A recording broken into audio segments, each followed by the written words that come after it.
Assalamualaikum warahmatullahi wabarakatuh. Waalaikumsalam warahmatullahi wabarakatuh. Alhamdulillahilladzi anzala sakinata fi qulubil mu'minin liyazdadu imanan ma'a imanihim. Walillahi junudus samawati wal ardh wa kana Allahu aliman hakiman. Assalatu wassalamu ala al-mab'uts rahmatan lil alamin asyrafal anbiya'i wal mursalin wa ala alihi wa sahbihi ajma'in. Amma ba'd. Ma'asyiral muslimin wal muslimat rahimahullah, Bapak Ibu yang dirahmati Allah, jamaah Masjid Al-Hidayah. Alhamdulillah, segala puji bagi Allah yang masih memberikan kita hidup sampai detik ini, sampai pagi ini. Artinya Allah percaya kepada kita bahwa masih bisa kita memenuhi keranjang amal kita, keranjang bekal kita untuk kita bawa pulang nanti kehadiran Allah Subhanahu wa Ta'ala. Itu artinya juga Bapak Ibu yang dirahmati Allah, Allah memberikan bekal, memberikan kesempatan kepada kita untuk menghapuskan, membersihkan dosa-dosa kesalahan kita dengan bertaubat supaya nanti di akhirat sudah bersih, jadi tidak perlu dibersihkan lagi di akhirat. Salawat dan salam mari senantiasa kita sampaikan, curahkan kepada junjungan kita, qudwah hasanah kita, yaitu Nabi kita Muhammad sallallahu alaihi wasallam. Demikian pula pada seluruh keluarga dan sahabat beliau. Semoga kita pun istiqomah, terus belajar, terus mengamalkan dan mendakwahkan nilai-nilai yang beliau sallallahu alaihi wasallam telah ajarkan untuk hidup kita di atas dunia ini. Baik yang dirahmati Allah, insyaallah di penghujung bulan Muharram ini kita akan membahas tadabbur Al-Quran, ayat Al-Quran yang berkenaan dengan hijrah sepenuhnya. Jadi dari judulnya hijrah sepenuhnya, berarti ada hijrah yang tidak sepenuhnya. Ini penting bagi kita untuk kita buka dan pelajari, karena hijrah itu adalah sesuatu yang wajib kita lakukan. Saya yakin Bapak Ibu bertahun-tahun, berkali-kali setiap Muharram, setiap tahun baru Islam pasti dijelaskan mengenai hijrah. Tapi di awal ini saya langsung ingin to the point mengatakan, selama ini mungkin penjelasan itu hanya separuh saja, setengah. Hijrah yang selama ini dijelaskan, mungkin kita hanya dijelaskan mengenai pindah dari tempat yang tidak baik atau dari kelakuan yang tidak baik kepada kelakuan yang baik. Yang tadinya belum jaga sholat awal waktu jadi sholat awal waktu. Yang tadinya nggak pakai jenggot jadi pakai jenggot, misalkan begitu ya. Itu sudah bagus, itu sudah mantap, gitu ya. Tapi itu baru setengahnya, baru separuhnya itu Bapak Ibu yang dirahmati Allah. Ada separuh lagi nih yang harus kita genapi, yang harus kita lengkapi, Ibu ya. Jadi kalau ibu-ibu sudah rajin ngaji, sudah rajin ke majelis taklim, gitu ya, sudah pakai jilbabnya rapi, bagus, itu sudah mantap, itu sudah hijrah, tapi baru setengah, baru separuh. Maka insya Allah kita akan genapi separuhnya lagi pada kesempatan pagi hari ini, insya Allah. Bapak Ibu yang dirahmati Allah, tentu apa yang saya katakan barusan adalah kalimat yang sangat strong, yang sangat kuat, gitu ya. Baru setengahnya, gitu ya, baru setengahnya. Otomatis saya harus bisa menjelaskan kepada Bapak Ibu semua dari mana dasarnya, gitu ya, dari mana dalilnya. Kita coba mic yang itu, Pak, kayaknya lebih enak. Kalau yang ini bergema. Coba ya. Tes. Ini lebih enak ya kayaknya ya, Bapak Ibu ya. Oke. Ya, silakan. Duduk dulu. Hijrah meninggalkan sesuatu yang buruk kepada sesuatu yang baik, gitu ya. Ini baru separohnya, baru setengahnya. Ya. Ada setengah lagi yang harus segera kita lengkapi sebelum kita wafat. Dari mana kok bisa bicara seperti itu? Dari mana kok bisa lahir kesimpulan yang seperti itu? Pelan-pelan kita masuk ya, mohon perhatian baik-baik. Jadi begini, ketika Sayyidina Umar Ibnul Khattab radhiyallahu anhu di zaman beliau, para sahabat itu meeting, rapat meeting. Untuk apa? Untuk menentukan tahun Islam itu dimulainya dari kapan. Dimulai dari kapan? Tahun ke-1 Islam. Nah, sekarang saya mau tanya nih, tapi sekarang tahun Islam tahun berapa? 1446. Itu artinya tahun Hijriah kan? Ya kan? Hijrah. Nah, dalam singkat cerita, dalam peristiwa menentukan itu, tahun 1 Islam itu dari mana ditentukannya? Ada satu argumen yang masuk akal tapi tidak dipakai, yakni argumen yang mengatakan harusnya tahun Islam itu dimulai dari saat Nabi pertama kali mendapatkan wahyu. Ya kan? Karena apa? Karena Al-Quran ini kan dasarnya Islam. Kalau boleh dikatakan surat keputusan pengangkatannya Rasulullah itu ya Quran ini.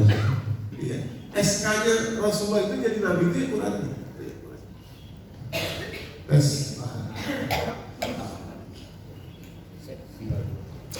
Ya, jadi saya ulangi, ada pendapat yang akhirnya tidak dipakai tapi sangat logis gitu, yaitu harusnya tahun ke-1 Islam dimulai dari saat Nabi mendapatkan wahyu. Ya, logis sekali. Kalau itu yang diambil, berarti sekarang ini bukan tahun 1446, tapi tahun 1459 Hijriah. Karena berarti tambah 13 tahun kan? Ketika Rasulullah hijrah itu kan tahun ke-13 kenabian. Nah, jadi kalau itu diambil dulu, ya, kesimpulan itu maka ini tahun 1459 Hijriah. Tapi itu kan diambil. Kenapa? Kenapa usul itu tidak diambil? Kenapa usul itu jadi tidak menjadi landasan padahal masuk akal? Karena bersandar kepada firman Allah Subhanahu wa taala dalam surat Al-Hasyr. Dalam surat Al-Hasyr surat ke-59 ayat 8 dan ayat 9. Nah, disinilah nanti kita akan paham bahwa hijrah itu maknanya dua.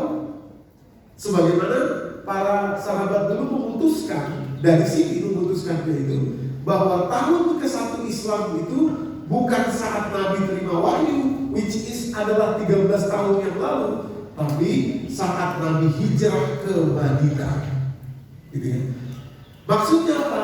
Ada dua kualitas yang tidak boleh dipisahkan karena Allah tidak memisahkan, yakni ayat ke-8 dan ayat ke-9. 8 dan 9. Ini ayat ke-9. Ini ayat ke-8. Surat Al-Hasyr. Berturut-turut 8, 9 itu adalah kualitas hijrah. Ya. Sehingga harusnya kita setiap tahun Muharram itu, setiap bulan Muharram, setiap tahun itu bicara hijrah ini bukan hanya bicara satu kualitas saja, yakni kualitas kaum muhajirin yang meninggalkan kampung halaman mereka, meninggalkan sesuatu yang tidak baik kepada sesuatu yang baik. Bukan hanya itu saja, ada satu lagi. Tadi yang saya katakan separohnya. Pelan-pelan kita masuk ya. Ayat ke-8 dulu nih dari surat Al-Hasyr. Kalimatnya begini. Ini kualitas hijrahnya orang muhajirin. Ayat ke-8-nya yang mungkin selama ini berkali-kali sudah kita buka. Saya dari kecil itu dapat ceramah kalau dalam dalam Islam hijrah, meninggalkan sesuatu yang buruk kepada sesuatu yang baik, dari yang tadinya tidak begini kepada yang baik dan lain sebagainya. Itu sudah betul. Tapi jangan berhenti di situ, karena memang ada satu lagi nanti. Ya. Pelan-pelan kita ayat 8 dulu. Ayat 8, Bapak Ibu yang dirahmati Allah, kualitas kaum muhajirin. Kalimat Allah begini, lil fuqara'il muhajirin allazina ukhriju min diyarihim wa amwalihim yabtaguna fadlan min Allah wa ridwana. Orang-orang muhajirin, mereka adalah orang-orang yang meninggalkan, keluar dari kampung halaman mereka, meninggalkan harta kekayaan mereka semuanya untuk mencari fadlan min Allah wa ridwana, karunia dari sisi Allah dan keridhaan Allah. Ya. Lalu kalimat berikutnya, wa yansuruna Allah wa rasulah. Mereka berniat untuk membantu agama Allah dan Rasulnya. Ulaika humus shadiqun. Mereka itulah orang-orang yang benar. Oke, ini sudah sering kita bahas, sudah sering berkali-kali. Setiap tahun insya Allah kita dengar pelajaran mengenai hijrah yang ini, kualitas yang satu ini. Tapi Bapak Ibu, ada satu kualitas lagi, setengahnya, separuhnya. Sekali lagi, itulah sebabnya kenapa tahun ke-1 Islam itu dimulai dari saat hijrah, bukan dari saat Nabi terima wahyu. Karena Allah sendiri sudah menjelaskan dalam Al-Quran ada 2 kualitas. Apa ini kualitas orang Ansor? Kualitas orang Ansor itu apa? Ada 3 kualitas mereka yang menjadikan nilai hijrah ini lengkap. Jadi tadi kualitas orang muhajirin meninggalkan yang buruk kepada yang baik, tambah 3 kualitas orang Ansor. Ini nanti sebagai cermin buat kita. Sebenarnya kita udah hijrah belum? Ya. Sebelumnya kita sudah berhijrah sepenuhnya atau belum? Ya, separuh. Sudah separuhnya lagi atau belum? Yang separuhnya lagi ini isinya 3. Apa dia? Kalimatnya pelan-pelan kita buka ya. Wallazina tabawwa'ud dara wal imana min qablihim. Orang yang sudah menempati Yasrib atau orang Ansor sebelum datangnya orang Muhajirin, dan mereka sudah beriman, mereka punya 3 kualitas. Kualitas yang pertama, yuhibbuna man hajara ilaihim. Ini luar biasa kalimatnya. Mereka mencintai orang-orang yang Allah takdirkan untuk hidup di tengah mereka. Itu cara bacanya begitu. Dari mana tahunya itu? Dari mana kok cara bacanya begitu? Karena ada kalimat ilaihim. Ilaihim ini kepada mereka. Jadi mereka mencintai orang-orang yang Allah takdirkan berhijrah hidup di tengah mereka. Mencintai. Nanti saya langsung lompat dulu ke kesimpulan ujung ya. Nanti cerminnya buat kita ngacaknya ya Bapak Ibu. Kalau orang Ansor dulu Allah takdirkan jiwa-jiwa manusia, orang Muhajirin hidup di tengah mereka, dan orang Ansor mencintai. Kalau kita Bapak Ibu, Allah takdirkan dalam hidup kita ada jiwa-jiwa manusia yang Allah takdirkan hidup dalam kehidupan kita. Apakah kita sudah mencintainya sebagaimana orang Ansor mencintai orang Muhajirin atau belum? Disitulah kita lihat apakah kita sudah hijrah sepenuhnya atau belum. Jiwa manusia yang Allah takdirkan hidup di tengah kita. Gitu ya. Al-Quran ini Pak, Bapak Ibu, Al-Quran ini kan panduan hidup kita. Sehari-hari, hidup kita sehari-hari itu ada panduan ya. Al-Quran ini. Ya, saya keluar dulu sebentar dari konteks ini. Saya ingin menegaskan bahwa Al-Quran ini panduan hidup. Jadi maksud saya begini, kalau kita belajar Quran, belajar tajwid itu hukumnya apa Bapak Ibu? Wajib belajar tajwid. Tapi tajwid itu kira-kira seperti rest area. Kalau kita mau ke Bogor atau mau ke Jawa, mau ke Semarang misalnya, Solo atau apa itu, ya Jawa Tengah, kan kita lewat rest area di Cirebon, di Tegal, gitu lewat rest area. Nah, di rest area itu Pak, jangan berhenti lama-lama, karena itu bukan tujuan akhirnya. Jadi belajar tajwid itu bukan tujuan akhirnya. Belajar tajwid itu wajib supaya Anda Anda bacanya tidak salah. Kenapa baca itu harus benar? Kenapa tidak boleh salah? Supaya Anda tidak keliru memahaminya. Kenapa memahaminya harus benar? Supaya Anda tahu apa yang harus diamalkan sehari-hari. Jadi kalau Anda berhenti di tajwid saja, sudah bisa saya Quran. Mana? Bacanya sudah benar. Sudah indah bacanya, sudah bagus. Tapi kelakuannya jauh dari Al-Quran, itu artinya Anda berhenti di rest area selama-lamanya.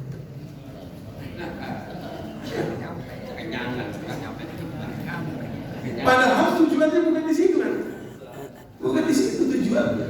Mana ada orang mau lama-lama di rest area? Udah kita di sini aja dah, nggak jadi ke sana, nggak jadi pulang kampung, di sini aja, di rest area aja seterusnya selama-lamanya, nggak ada.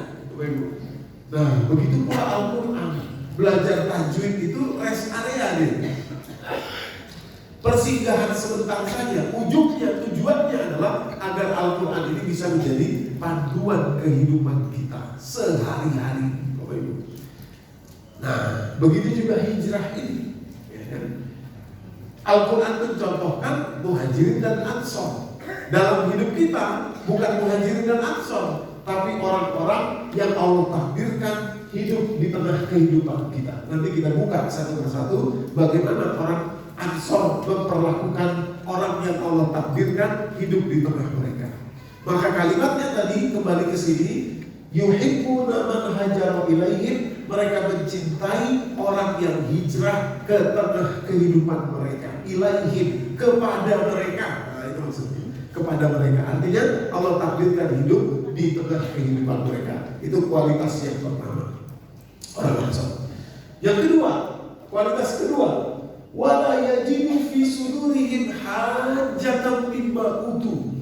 Kalian tidak mendapatkan dalam hati mereka orang Ansor itu sedikit pun kehendak, keinginan, obsesi, apalagi niat untuk mengeksploitir, untuk mengeksploitasi orang yang ditakdirkan hidup di tengah mereka ini demi kepentingan mereka sendiri. Gak ada sama sekali.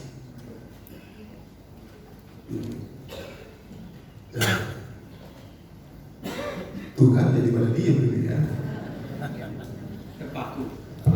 Jadi Bapak Ibu, ya, kalau Allah takdirkan ada anak hidup di tengah kita, lahir anak dalam pernikahan kita, itu sama seperti orang muhajirin ditakdirkan Allah hidup di tengah orang Ansor.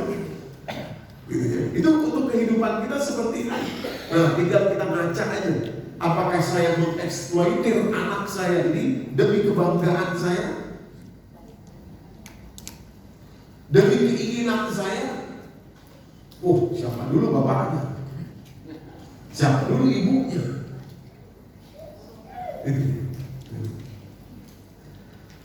Makanya saya sering katakan begini.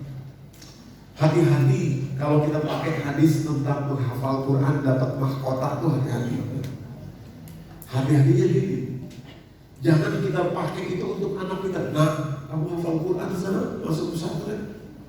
Nanti supaya kamu di surga bisa kasih mahkota buat mama, buat papa. Anaknya berjuang hafal Quran. Ya kan?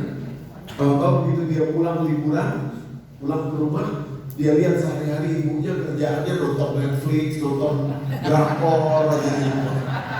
Dari season 1 sampai season 2 sampai 26 episode sampai lagi berkali-kali. Salah. Dia lihat bapaknya, tadi ibu sudah, sekarang tidak tahu bapak ya. Dia lihat bapaknya ngobrol-ngobrol, ngopi-ngopi, apa teman-temannya sana sini ketawa-ketawa dan lain sebagainya. Sementara dia kesulitan, susah makan seadanya di pesantren hanya untuk mencari mahkota buat bapak ibunya. Lama-lama dia nggak tahan. Jadi itu hadis itu jangan dipergunakan untuk mengeksploitir anak. Ayo sana kamu cari sana nanti sudah dapat hasilnya buat mama ya. Bukan begitu ceritanya, jangan begitu Bapak Ibu. Itu sebetulnya motivasi untuk kita. Kita punya anak nih, ayo nak, kamu hafal Quran. Mama dulu atau ayah dulu seusia kamu nggak tahu bahwa Al-Quran itu segitu pentingnya. Kamu di sana menghafalkan, belajar, mama di sini belajar juga. Nanti kamu simak ya hafalan mama, tolong kamu benerin ya hafalan ayah. Kita belajar sama-sama. Ya,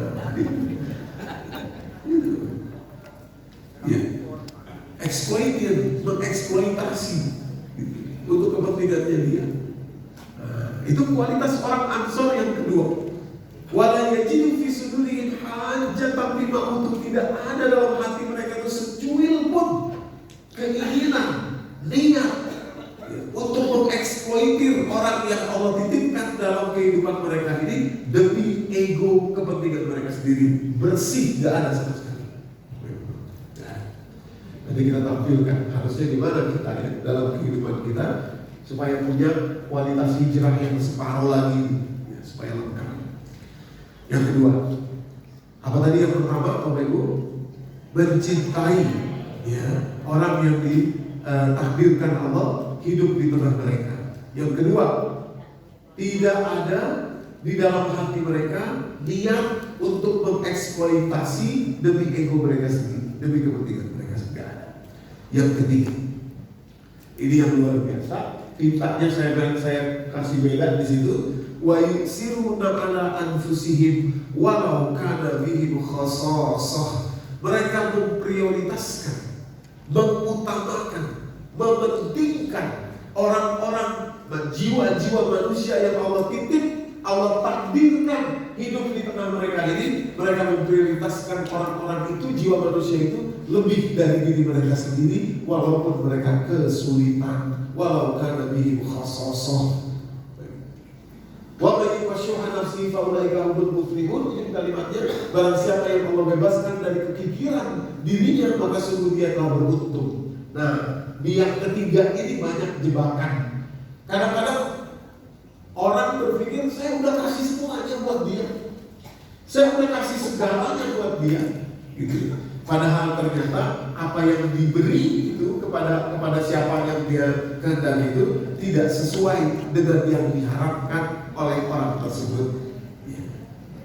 Maka itu di sini gambarnya Bapak Ibu, penjelasannya adalah dalam kehidupan kita kira-kira seperti mata uang, currency exchange. Nah, ini supaya mudah ya, supaya mudah kita punya 3 kualitas tadi itu, supaya mudah bagaimana kualitas itu terjadi. Itu currency exchange, seperti currency exchange. Maksudnya begini, kita kan mata uang kita rupiah nih, kan? Kemana-mana kita beli pakai rupiah, laku. Kemana-mana kita bayar pakai rupiah, bisa beli apapun pakai rupiah, oke. Tapi begitu Anda kepingin masuk ke negara lain, ke negara orang, ya Australia, Amerika, apapun, bahkan Malaysia tetangga kita, bahkan Timor Leste tetangga kita, begitu kita ingin masuk ke negara orang lain, kita harus rela menukar mata uang kita ini, ya, demi bisa masuk ke negara itu. Bahkan tidak jarang kita harus rela mengurangi ukuran mata uang kita, nilai mata uang kita, demi bisa masuk ke negara itu dan punya mata uang di negara itu, di tempat itu. Nah, Bapak Ibu, supaya mudah berpikirnya, jiwa-jiwa manusia yang dititipkan Allah hidup bersama dengan kita, itu mereka punya mata uangnya sendiri, punya sesuatu yang mereka pikir sebagai hal yang penting, yang mereka cintai, yang mereka sukai. Contoh, suami istri aja, biar gampang. Ya. Suami istri. Kok jadi sering sih kalau sudah Bapak-bapak, ya saya baru tahu itu bapak-bapak dulu, nanti baru ke ibu-ibu ya. Di rahasia di antara kita saja Pak ya. Jangan kasih tahu ibu-ibu. Saya baru tahu Pak, saya baru paham sekarang beberapa waktu saja bulan terakhir itu, bahwa ada perempuan-perempuan, mungkin saja itu salah satunya adalah istri Bapak. Ternyata perempuan itu ada, mereka itu mata uangnya yang mereka anggap penting itu adalah kalau suaminya mau mendengarkan ocehannya mereka. Oceh ngomong apa sesuatu yang gak penting, sesuatu yang kecil-kecil lama. Kalau suaminya mau dengerin, oh iya, oh iya, anu, itu mata uang yang sangat penting untuk perempuan. Betul nggak Bu? Oh, ibu-ibu betul semua. Itu. Masalahnya adalah bapak-bapak mungkin kita menganggap saya udah kasih uang dia, saya kasih semua kebutuhannya, saya kasih ini, saya kasih itu, karena menurut bapak-bapak yang penting adalah uang, duit, kebutuhan sudah saya penuhi. Gitu ya.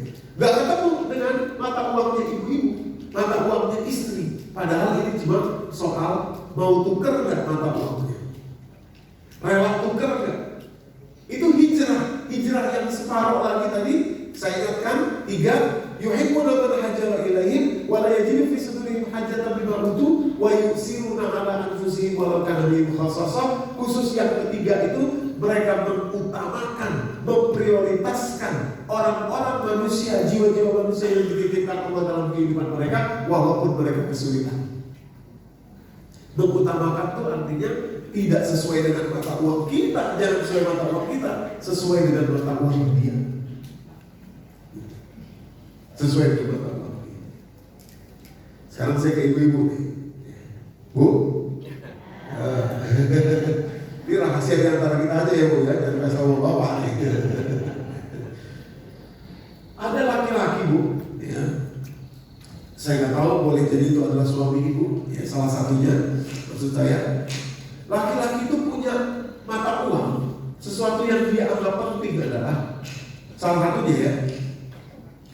Ketika ada persoalan dalam rumah tangga, dalam kehidupannya dan lain sebagainya, ketika ada persoalan, yang penting bagi laki-laki itu adalah ibu atau istrinya membiarkan dia jangan diajak ngomong. Lucu kan? Itu penting buat laki-laki. Biarin aja, diamin aja. Dia bengong begini di luar apa gitu. Biarin aja. Itu penting bagi laki-laki. Penting bagi laki-laki itu untuk bisa mengeksplor dirinya sendiri dalam persoalan. Kadang-kadang buat ibu-ibu justru membingungkan. Ada persoalan, mukanya cemberut, mikir, kenapa sih kamu? Ada apa sih? Kok gak cerita sama aku sih? Emang kenapa sih? Ada apa sih? Oh, dicocor aja. Karena ibu-ibu ini memang otaknya simultan. Ibu-ibu ini otaknya simultan. Cara kerja otaknya tuh, dia ibu-ibu tuh bisa berpikir dari A sampai Z kuadrat sekaligus. Bukan lagi Z, bukan lagi dari A sampai Z, A sampai Z kuadrat. Itu kerja otak ibu-ibu perempuan. Kalau laki-laki fokus cuma satu aja. Kalau A ya A saja, kalau B ya B saja, kalau C ya C saja. Kalau ibu enggak. Nah maka itu ketika lihat suaminya cemberut lagi ada persoalan, langsung ditanya ada apa? Padahal justru mata uang suami ibu boleh jadi adalah biarkan dia diam. Pulang kerja suaminya. Gimana? Ada apa? Padahal yang dibutuhkan suami itu mata uangnya adalah dia minum aja dulu, biar aja. Kalau dia suka teh, kasih teh. Kalau dia suka kopi, kasih kopi. Kopinya udah di tehnya, dia minum aja. Lihat aja dari jauh, menurut dia tuh. Wah ada persoalan, biarin dulu itu. Mata uang yang kedua Bu, ya, yang mungkin jarang dipahami oleh istri, oleh ibu-ibu karena beda otak ya, cara berpikirnya beda adalah kalau suami, kalau laki-laki sudah menemukan solusi yang dia pikir sangat keren dan hebat solusinya dia, itu sebetulnya Pak, kalau kita Bapak misalkan ada persoalan nih, terus Bapak pikirin solusinya ya, terus Bapak cerita ke istri, hampir pasti, saya katakan hampir pasti, begitu Anda cerita ke istri, laki-laki cerita ke istrinya, hampir pasti di kepala istrinya itu cemen amat ini solusi. Hampir pasti. Jadi, kenapa? Karena berpikirnya simultan ini, ibu-ibu ini, perempuan ini. Jadi yang nggak kepikiran oleh bapak-bapak itu dipikirin oleh ibu-ibu. Kok itu nggak dipikirin sama dia ya, kata ibu-ibu begitu. Hampir pasti ibu-ibu akan melihat solusi yang mungkin ditelurkan oleh suami atau dipikirkan oleh suami itu sebagai solusi yang cemen. Kayaknya nggak ini. Nah, Bu, mata uang laki-laki adalah ketika dia menceritakan solusi yang dia pikirkan kepada ibu sebagai istrinya, mata uangnya adalah jangan disela omongannya. Itu loh Bu.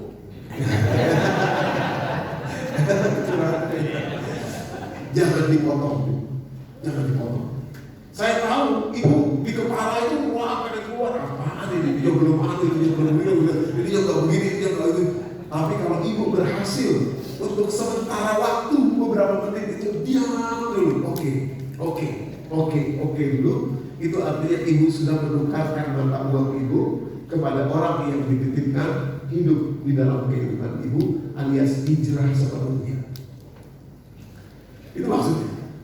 Nanti setelah perutnya kenyang, kasih makan yang enak, kasih apa ini, setelah perutnya kenyang, silahkan ngobrol lagi karena solusi tadi penting, kurang ini, kurang itu dan lain sebagainya akan beda. Tapi saat dia bicara itu, mata uangnya adalah jangan dipotong.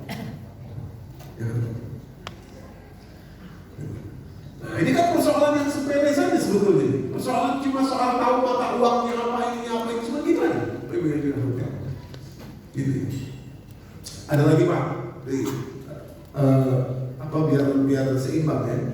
Ada lagi Pak.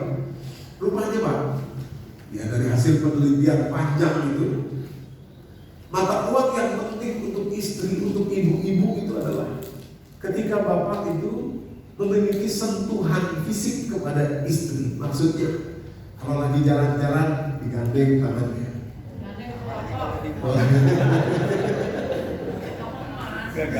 biar gak belanja gitu maksudnya ya. Terus apa namanya pundaknya ada lain sebagainya. Itu sentuhan fisik itu sangat penting bagi ibu-ibu. Mata uangnya itu yang seperti itu.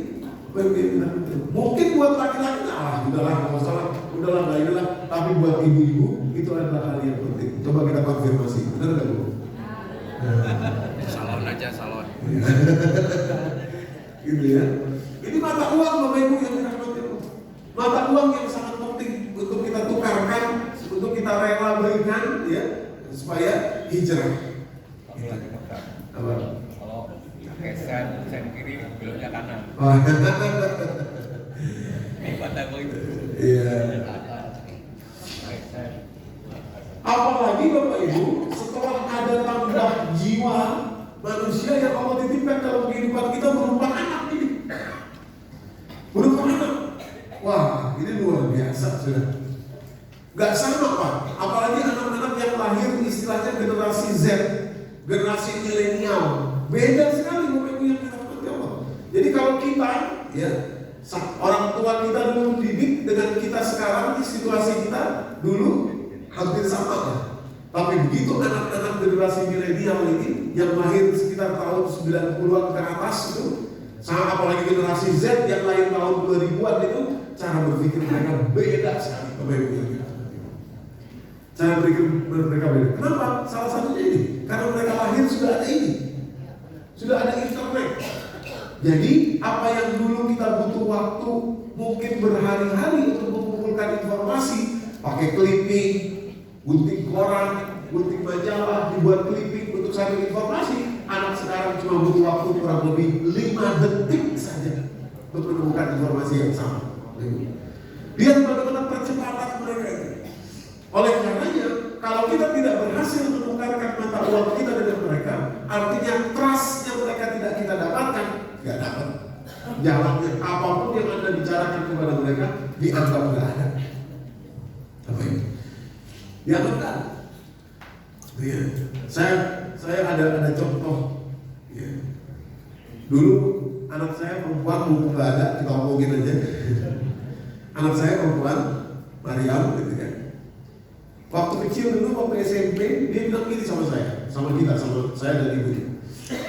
Ayah, ibu, kata dia, aku bercita-cita pengen jadi artis dan make up artis atau make upkan artis, gitu ya, istilahnya gitu. Waktu itu saya terus terang bingung, itu dunia seperti apa? Saya nggak ngerti kan dunia seperti apa. Nanti bagaimana jadinya? Tapi alhamdulillah waktu itu Bapak Ibu yang dirahmati Allah, sebenarnya ada pikiran begini, masa bapaknya ustadz gitu ya, misalnya harusnya anaknya gimana gitu ya, dan jadi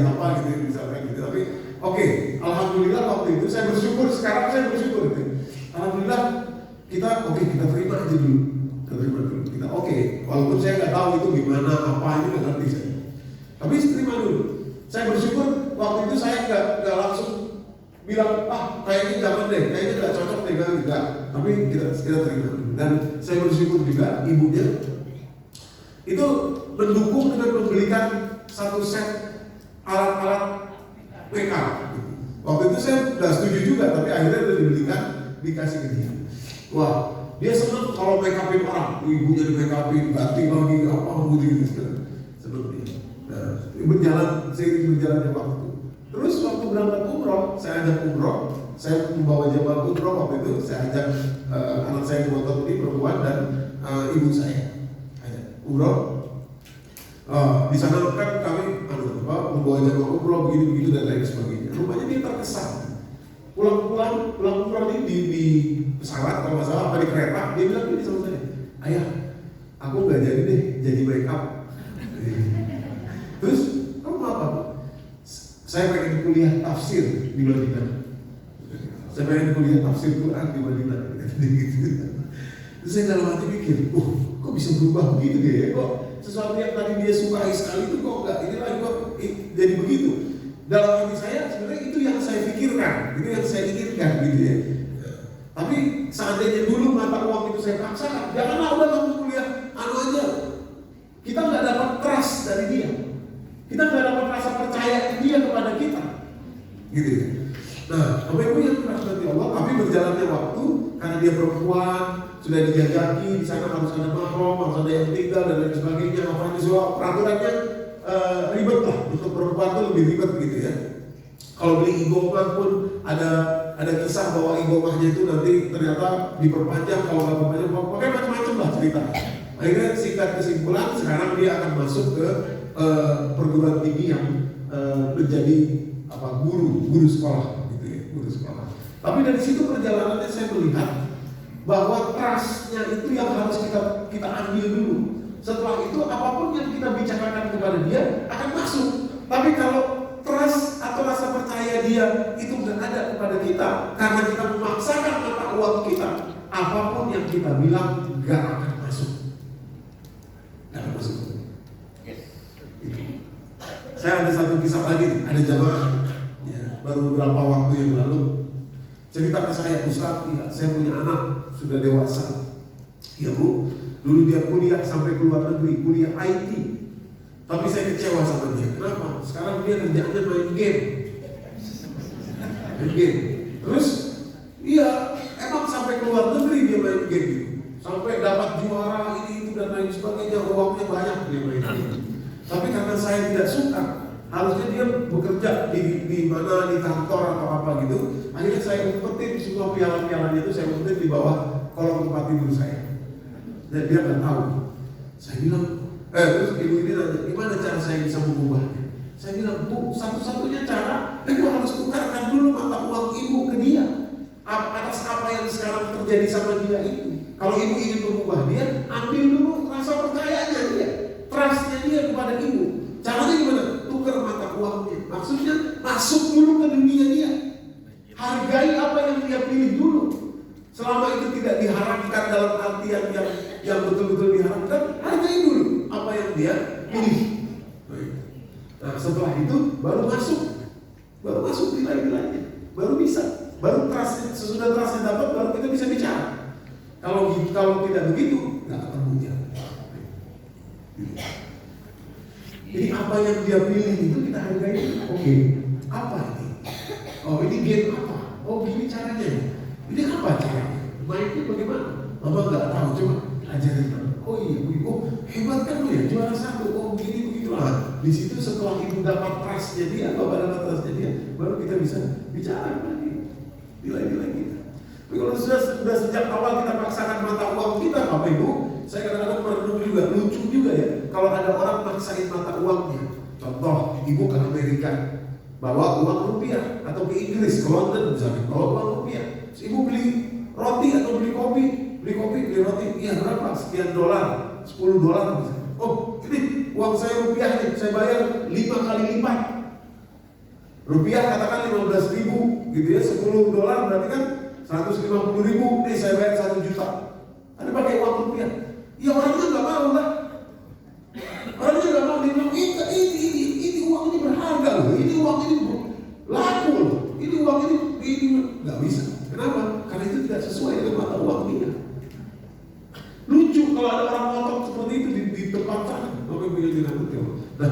begitu juga kalau kita ngotot mata uang kita yang harus masuk kepada anak. Nah, ini seperti begini Bapak. Ada dua konsep pendidikan di dalam di dalam ajaran pendidikan itu, dan salah satunya sesuai dengan Al-Quran, satunya lagi tidak. Yang pertama adalah konsep mendidik, ini secara umum ya, ada dua. Yang pertama konsep mendidik anak seperti tukang pahat kayu. Tukang pahat kayu. Yang kedua, konsep mendidik anak yang sesuai Al-Quran ini, yang sesuai Al-Quran yang kedua nih, yang satu tidak sesuai. Yang kedua adalah seperti tukang kebun. Tukang kebun. Bedanya di mana? Gitu. Tukang pahat kayu, Bapak Ibu, itu alatnya cuma dua aja nih. Sesuatu pahat yang tajam, dipastikan tajam, dan power, palu. Apa yang dia lakukan? Dia hajar aja palu. Pak. Keras, tus. Dia anggap ini benda mati saja. Dia ukir sesuai dengan keinginan dia. Pokoknya begini yang bagus, begitu yang bagus, begitu yang ini, itu nggak bagus, itu nggak boleh, ini nggak bisa, nggak bisa, ini tidak, begini aja, begini. Mama ini udah pengalaman hidup lebih lama dari kamu. Takut, tajam dan salah. Terus nanti setelah jadi ukiran itu, apa yang dia ukir itu, apa yang dia pahat itu, begitu dipajang, gitu ya, tidak bagus. Biasanya tukang pahat ini akan bilang begini, itu tuh hasil saya tuh. Itu saya yang pahat, itu buatan saya. Nah, konsep Al-Quran seperti tukang kebun, Bapak Ibu. Tukang kebun itu dia tanam benih, begitu benihnya keluar, ya, jadi pohon yang baru kecil gitu. Ya. Nah, dia lihat dari jauh, dia perhatikan, dia lihat, oh ada rumput liar di sana. Dia cabut rumput liar ini dengan pelan-pelan. Supaya apa? Supaya tidak tercabut juga di bunga yang baru tumbuh ini, cabut pelan-pelan. Lalu tanahnya digemurin lagi, dibalikin lagi, tukang kebun. Terus dia siram dengan air yang jernih, yang bersih. Ini simbol kata-kata kita kepada Allah. Nah, ayah bangga punya anak seperti kamu. Ayah bersyukur Allah titipkan kamu sebagai anak ayah. Mama bersyukur Allah titipkan kamu sebagai anak mama. Terima kasih ya mama. Itu air yang disiramkan, pupuk yang diberikan, rasa percaya dirinya dan seterusnya. Lalu disimbangkan pohon-pohon besar yang menghalangi cahaya matahari supaya cahaya matahari sampai kepada dia. Ini simbol anak itu mengenal Allah, mengenal Tuhan yang atas. Nah, Allah itu adalah penciptamu yang paling menyayangi kamu, menjamin hidupmu. Kenal Allah itu artinya kamu kenal siapa dirimu, kamu kenal kemana tujuan hidupmu dan seterusnya.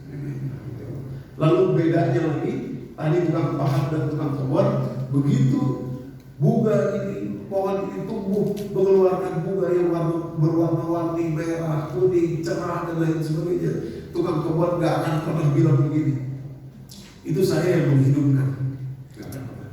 Karena dia tahu yang menghidupkan bukan dia cuma menjaga saja, membersihkan. Itu tukang kebun.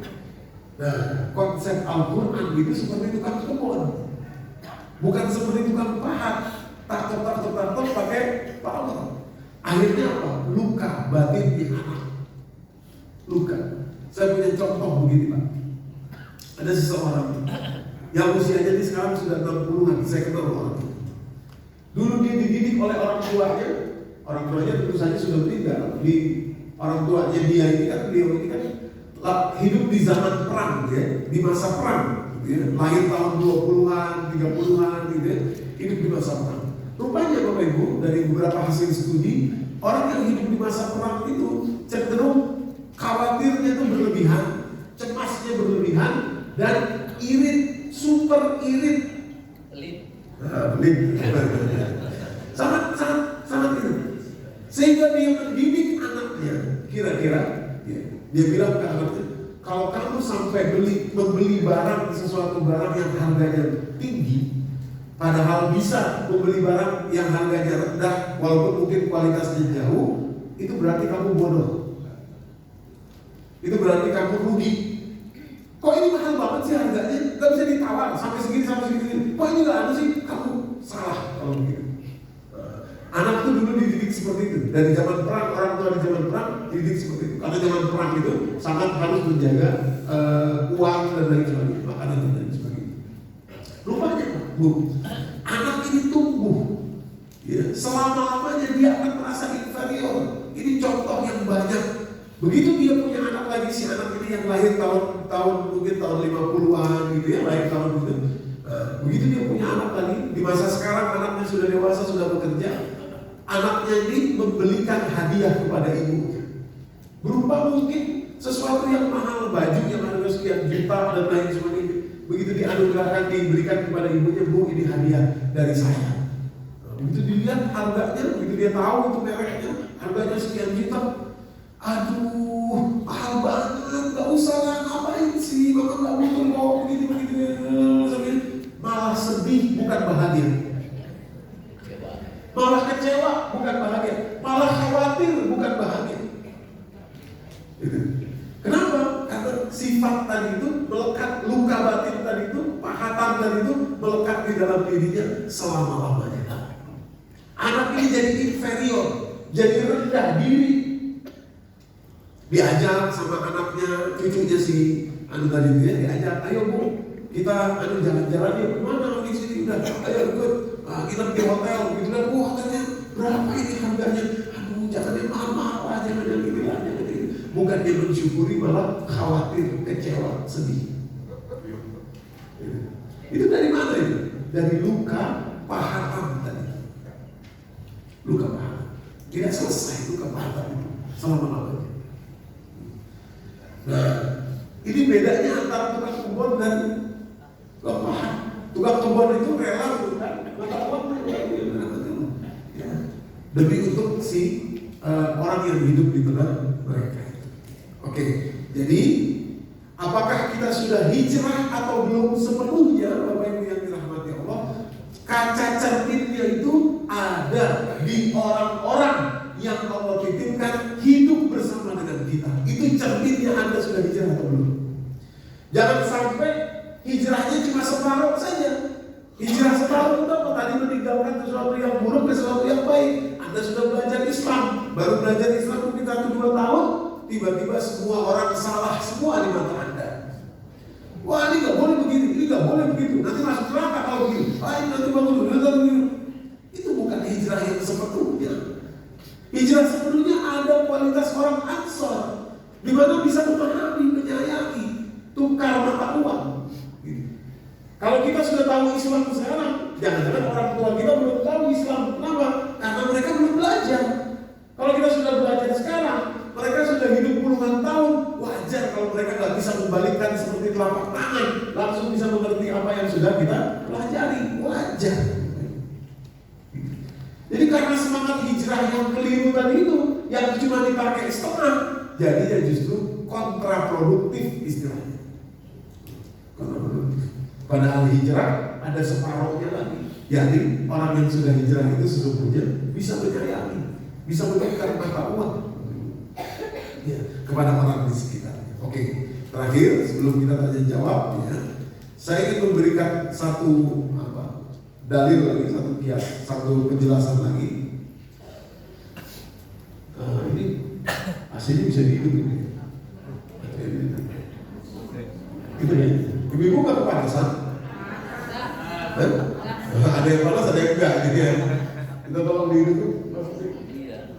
Tadi nyala loh. Oh iya. Yang sebelah. Ini nih, remote di situ, Pak. Saya memberikan penjelasan ya, tentang kualitas dua ini, itu harus ada dalam diri setiap orang ya.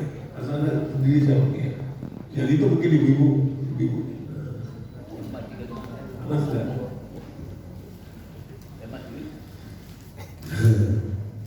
Bapak Ibu yang dirahmati Allah, ceritanya begini. Ya. Jadi Islam bisa sampai ke kita sekarang ini ya, itu diawali dari yang namanya Fathu Mekah. tahun ke-8 Hijriah. Fatu Mekah itu tahun ke-8 setelah Nabi hijrah. Fatu Mekah itu artinya Nabi dan para sahabat berhasil menguasai Mekah. Setelah itu sampailah Islam kepada kita sekarang, gitu ya. Tapi Bapak Ibu, Fatu Mekah itu sesungguhnya sudah diprediksi Allah, sudah dijelaskan Allah 2 tahun sebelumnya. 2 tahun sebelumnya, yakni tahun ke-6 Hijriah, saat Nabi dan para sahabat melakukan perjalanan haji, tapi ditolak di Hudaybiyah. Gitu ya. Nah, ini menarik karena saat itu Allah sudah bilang nanti kamu akan menang. Sudah terjadi 2 tahun sebelumnya, gitu ya, 2 tahun sebelumnya. Nah, jadi momentum sesungguhnya dari kemenangan Islam itu ada di Hudaybiyah. Ya, baru kemudian Fatu Mekah dan sampai kepada kita. Yang menarik begini tentang Hudaybiyah ini, Pak. Oke. 1.400 orang berangkat bersama Rasulullah ke Mekah semata-mata hanya karena Rasulullah bermimpi berhaji. Ya. Jadi pada tahun ke-5 Hijrah, 1 tahun sebelum berangkatnya Rasulullah dan para sahabat, 1 tahun sebelumnya, itu Rasulullah diserang oleh koalisi semua orang yang memusuhi Rasulullah. Semuanya koalisi, mereka berkoalisi menyatu jadi satu. Orang Mekah, orang Madinah, orang munafik, orang Yahudi, semuanya berkoalisi akan menyerang Rasulullah. Kalau hitungan di atas kertas selesai, semua orang Islam bakal dibantai, selesai. Lalu oleh Rasulullah di tahun ke-5 Hijrah itu, atas usul seorang sahabat bernama Salman Al-Farisi, dibuatkan parit. Maka perang Ahzab itu juga dikenal nama lainnya adalah perang Khandaq tahun ke-5 Hijriah, tepatnya bulan Syawal tahun ke-5 Hijriah. Ya. Dibuat parit, itu gede Pak paritnya Pak. Dalamnya itu 6 meter, lebarnya itu kurang lebih juga 7 meter atau berapa meter. Ya. Itu kira-kira orang nggak bisa lewat aja, pokoknya intinya gitu. Ya, nggak bisa lompat. Nah, oleh koalisi musuh-musuh Rasul ini, ya di perang Khandaq, di perang parit ini, perang Khandaq ini ditungguin di luar parit. Ini paritnya, ini Rasulullah, ini paritnya gitu ya, ditungguin di luar parit, di luar Khandaq gitu. Dengan logika begini, mereka pasti keluar juga kan butuh makan, kita tungguin aja berapa lama mereka bisa bertahan di dalam parit, di dalam bagian dalam dari parit itu. Ditungguin Pak. Sampai 3 hari mereka bikin tenda di situ. Nanti pokoknya kalau ada yang keluar kita bunuh. Gitu ya. 3 hari mereka bikin tenda di situ. Lalu Allah datangkan badai besar yang hanya menghancurkan tenda-tenda orang-orang koalisi musuh-musuh Rasulullah. Singkat cerita, mereka akhirnya balik badan pergi. Nah, itu kan mereka masih penasaran tuh. Sudah mengumpulkan semua bala tentara, sudah mengumpulkan semua artileri untuk menghancurkan Rasulullah di tahun ke-5 Hijrah. Tahu-tahu kena badai, gak jadi. Tiba-tiba, Bapak Ibu, 1 tahun kemudian, kira-kira juga bulan Syawal, Rasulullah bermimpi. Mimpi apa? Mimpi haji. Nah, mimpi haji itu Rasul ceritakan kepada para sahabat. Saya mimpi nih naik haji tahun ini. Mimpi buat seorang nabi itu kan perintah. Akhirnya Pak, diceritakan kepada para sahabat, jumlah sahabat ketika itu ada sekitar 2.000 lebih, kurang lebih ya. Cuma gak semuanya percaya, gak semuanya mau ikut. Kurang lebih hanya 1.400 orang saja yang ikut, sekitar 700 orang gak mau ikut. Dengan alasan tahun yang lalu mereka koalisi itu mau menggempur kita, nggak berhasil. Sekarang kita mau berangkat haji ke pusatnya musuh. Ini apa nggak keliru nih cara berpikirnya? Ya, akhirnya 700 orang nggak ikut. 700 orang nggak ikut. Makanya saya sering bilang begini, kalau ada orang ngomong enak ya, mungkin kalau kita hidup di zaman Nabi, belum tentu. Belum tentu. Jangan-jangan kita ikut orang yang nggak percaya Nabi. Kan rasional kan, berpikirnya rasional tuh. Masa tahun lalu mereka masih penasaran sama kita, tiba-tiba sekarang kita samperin mereka. Ini kan apa cara berpikir apa aja kira-kira begitu. Tapi 1.400 orang berangkat bersama Rasulullah. Tahu-tahu Pak, ya, sampai di Hudaybiyah, dan ini perjalanannya 1 bulan. 1 bulan jalan kaki. Kenapa? Karena cari jalan yang tidak dilalui oleh manusia supaya tidak dibunuh mereka. Kan ini dalam status permusuhan. Dan hebatnya lagi Pak, sudah pakai kain ihram itu sebulan itu. Dari Madinah sudah ambil mikot di Madinah.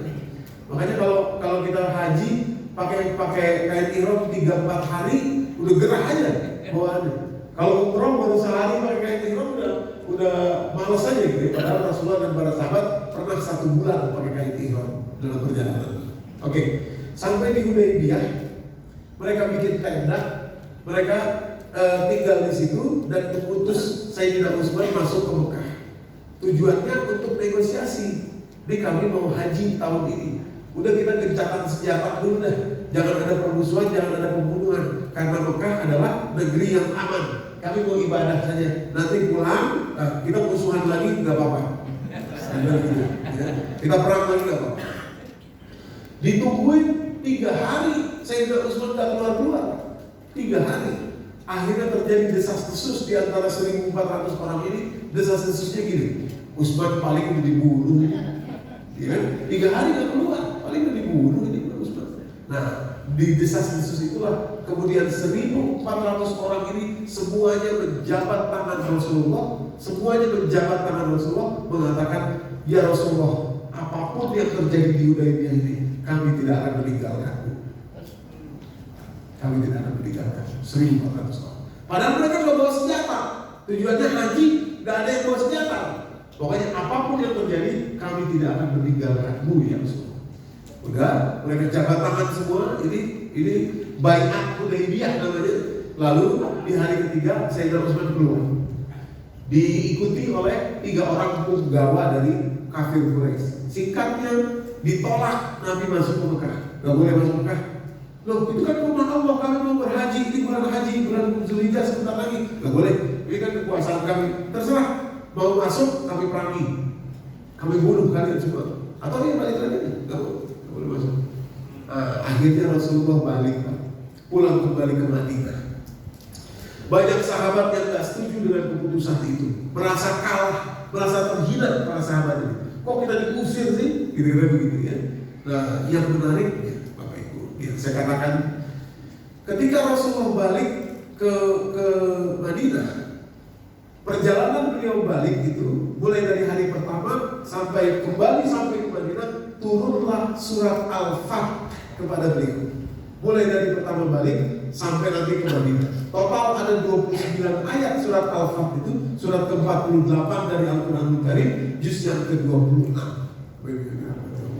Nah, yang menariknya saat balik itu dalam keadaan kalah, tertolak masuk ke Mekah, justru Allah katakan di ayat pertamanya langsung kalimatnya, inna fatahna laka fatham mubina. Sungguh kami telah memberikan kepadamu kemenangan yang nyata. Padahal kalau dipikir-pikir, menang apanya? Tadi jalan 1 bulan dari Madinah ke Mekah, pengen berhaji, diusir sedemikian rupa. Terhina sekali kita. Tapi kata Allah, inna fatahna laka fatham mubina. Kami baru saja memberikan kepadamu kemenangan yang nyata. Kenapa kalimat itu kemenangan? Wah, ini banyak dianalisis oleh para mufassir, oleh yang dirahmati Allah. Rupanya maksud kemenangan itu, kemenangan yang dimaksud adalah ayat terakhir, ayat 29. Ini surat ini turun keseluruhan ya, selama perjalanan Rasulullah turun sekaligus. Satu dari sedikit surat yang turunnya sekaligus, itu surat Al-Fath. Apa ayat terakhir ini? Kalimatnya begini, Muhammadur Rasulullah. Muhammad itu Rasul Allah. Tapi yang jadi tema utama dari ayat ini bukan Rasulullahnya. Berikutnya apa? Wallazina ma'ahu, dan orang-orang yang bersama dengan dia, bersama dengan Nabi Muhammad, memiliki 2 sifat karakter yang sudah terverifikasi, teruji saat tadi baiat Hudaybiyah. Jadi kira-kira pesan dari surat Al-Fath ini adalah Rasulullah sudah menang. Kenapa? Karena beliau sudah memiliki tim yang kuat. 1.400 orang itulah tim yang kuat. Jadi kemenangan itu adalah soal memiliki tim yang kuat. Sesudah memiliki tim yang kuat, menang itu hanya soal waktu saja. Hanya soal waktu saja. Maka jauh-jauh hari, 2 tahun sebelum Fathu Mekah, Allah sudah katakan, inna fatahna laka fathan mubina. Kamu sudah menang. Kenapa? Kamu sudah memiliki tim. Saya menyebutnya the dream team. Tim yang kuat. 1.400 orang itu. Nah, mereka punya dua kualitas yang mereka miliki. Ya. The dream team ini. Masing-masing orang, kan itu tergabung orang Muhajirin, orang Ansor. Tapi kualitas mereka sama. Ada dua kualitas yang mereka miliki yang oleh Allah disebut. Ya, yang oleh Allah disebut. Apa kualitas mereka? Pertama, walazina ma'ahu, dan orang-orang yang bersama dengan dia. Satu, asyidda'u 'alal kuffar, tegas terhadap kekafiran. Ini adalah kualitas asalnya orang Muhajirin tadi, yang meninggalkan sesuatu yang tidak baik, yang buruk, kekafiran kepada sesuatu yang baik. Kualitas asalnya orang Muhajirin seperti ini. Orang Ansor mungkin belum memiliki itu secara kuat, tapi kali ini kedua-duanya baik Muhajirin dan Ansor sudah punya kedua-dua sifat ini. Jadi yang pertama asyidda'u 'alal kufar, tegas terhadap kekafiran. Tapi yang kedua yang menarik, ruhama'u bainahum, saling berkasih sayang di antara mereka. Ini kualitas bawaannya orang Ansor. Tadi kualitas bawaannya orang Muhajirin asyidda'u 'alal kufar. Kualitas bawaannya orang Ansor tadi ruhama'u bainahum, berkasih sayang di antara mereka. Kedua-duanya ini ngeblend, mix dalam diri setiap orang 1.400 orang itu memiliki kedua-duanya sifat ini. Yang satu sifat asyidda'u 'alal kufar, yang satu ruhama'u bainahum, ngeblend, mix di dalam diri seseorang. Kata Allah, inna fatahna laka fathan mubina. Kamu sudah menang. Karena sudah punya tim yang seperti itu. Sisa ayatnya itu menjelaskan tentang mereka itu, tentang dua sifat itu. Makanya ada wakaf di sini, Pak. Ada wakaf. Nah, ini hebatnya Quran itu begini. Jadi semua itu ada maksudnya. Tanda wakaf, tanda sakta, tanda tim, tidak boleh lanjut dan lain sebagainya, itu ada maksudnya.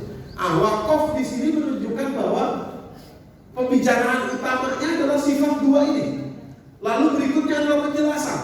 Tarawih rukaan sujada yabtaguna fadlan minallahi wa ridwana simahum fi wujuhihim min asari sujud dan seterusnya. Kamu lihat mereka ruku dan sujud hanya untuk mencari keridhaan Allah dan karunia-Nya. Simahum fi wujuhihim min asari sujud, di wajah mereka tertinggal tanda bekas sujud di wajah mereka.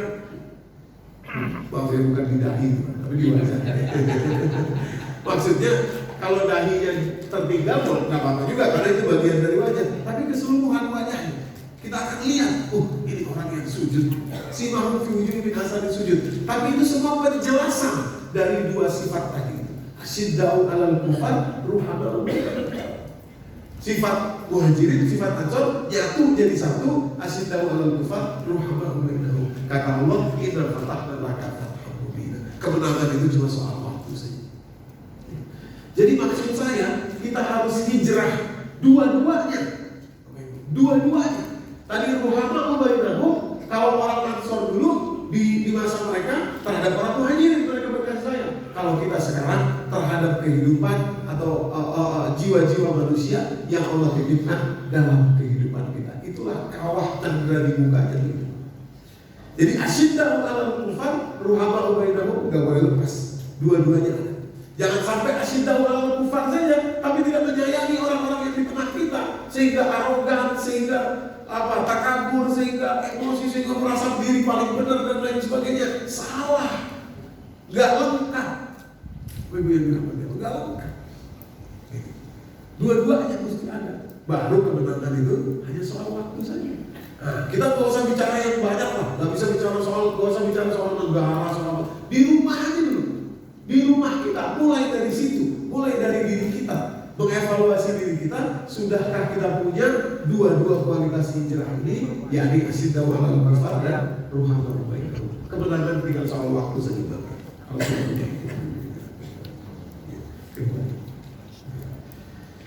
Oke, saya pikir itu saja yang bisa saya sampaikan. Hijrah sepenuhnya, mudah-mudahan kita bisa hijrah sepenuhnya. Dan sekali lagi, nanti kacamatanya atau cara ukurnya, tolak ukurnya ada di rumah kita masing-masing. Bapak Ibu yang dirahmati Allah. Kalau orang tanya kepada istri kita, orang tanya kepada suami ibu-ibu, orang tanya kepada anak kita, itulah kita yang sesungguhnya. Kalau di luar ini bisa kita poles, Bisa kita poles dengan apapun, tapi kalau di dalam rumah itu nggak bisa.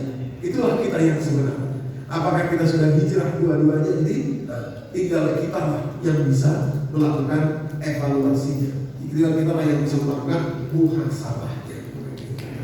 Wallahu a'lam bishawab. Dari taufiq wal hidayah. Assalamualaikum warahmatullahi wabarakatuh. Ustaz, tanya